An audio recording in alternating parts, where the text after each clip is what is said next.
জুলাই গণ অভ্যুত্থানের আকাঙ্ক্ষা ছিল এই দেশে স্বৈরাচার মুক্ত হয়ে গণতান্ত্রিক শক্তিশালী একটি গণতান্ত্রিক রাষ্ট্র বিনির্মাণ করা। সরকার গঠিত সেই সমস্ত সংস্কার কমিশনগুলোর অনেক আগে বিএনপি আরো 1-1.5 বছর আগে 31 দফা সংস্কার প্রস্তাব বাংলাদেশের জনগণের সামনে উত্থাপন করেছে, প্রস্তাবনা আকারে আমরা রেখেছি।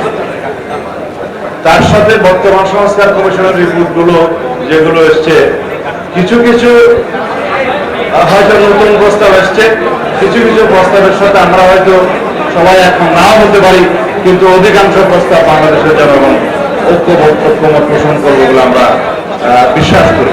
সেই প্রস্তাবগুলোর উপরে যে সমস্ত প্রস্তাবগুলো আমরা হাতে পেয়েছি, হার্ড কপি পেয়েছি, সফট কপি পেয়েছি, সংস্কার কমিশনের সেই প্রস্তাবগুলোর উপরে আমরা আলাপ আলোচনা করছি, বিশ্লেষণ করছি। আমরা অতি শীঘ্র আমাদের রিপোর্টগুলো আমরা সংস্কার কমিশন, জাতীয় ঐক্যমত্য কমিশনের কাছে প্রদান করব, তারপরে আলাপ আলোচনা হবে।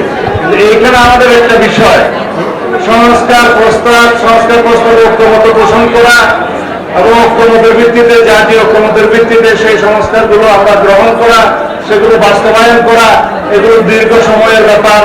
এটা স্বল্পমেয়াদী, দীর্ঘমেয়াদী, মধ্যমেয়াদী সংস্কার বাস্তবায়নের বিষয়। কিন্তু ইতিমধ্যে আমাদের জাতীয় সংসদ নির্বাচনের জন্য সমস্ত প্রস্তুতি নিতে হবে, যেটা ইতিমধ্যে বাংলাদেশ জাতীয় সংসদ নির্বাচনের জন্য যে নির্বাচন কমিশন, তাদের রেসপন্সিবিলিটি, তারাও কাজ প্রায় গুছিয়ে আনছে। তাদের বক্তব্য অনুসারে আগামী ডিসেম্বরকে সামনে রেখে তারা তাদের কর্মকাণ্ড নির্বাচন অনুষ্ঠানের জন্য জাতীয় সংসদে তারা এগিয়ে যাচ্ছে। এখন কিছু কিছু বিষয়ে বিতর্ক হচ্ছে, কোন নির্বাচন আগে, কোন নির্বাচন হওয়া উচিত।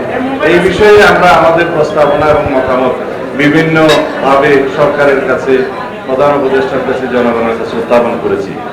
জুলাই গণ অভ্যুত্থানের আকাঙ্ক্ষা ছিল এই দেশে স্বৈরাচার মুক্ত হয়ে গণতান্ত্রিক শক্তিশালী একটি গণতান্ত্রিক রাষ্ট্র বিনির্মাণ করা এবং জন আকাঙ্ক্ষাকে আমরা ধারণ করে সেই রকম একটি রাষ্ট্র বিনির্মাণ করা, যেখানে থাকবে না কোনো বৈষম্য, সাম্যের ভিত্তিতে একটি গণতান্ত্রিক এবং সুন্যায় বিচারের বাংলাদেশ প্রতিষ্ঠিত হবে স্বাধীনতার ঘোষণাপত্রের চাহিদা অনুসারে এবং বর্তমান প্রজন্মের চাহিদা অনুসারে, তাদের প্রত্যাশা অনুসারে একটি শক্তিশালী বৈষম্যহীন গণতান্ত্রিক রাষ্ট্র বিনির্মাণের জন্য তারা ব্যাপকভাবে সংস্কার চায় এবং সেই সংস্কারের সাথে আমরাও একমত হব ইনশাআল্লাহ।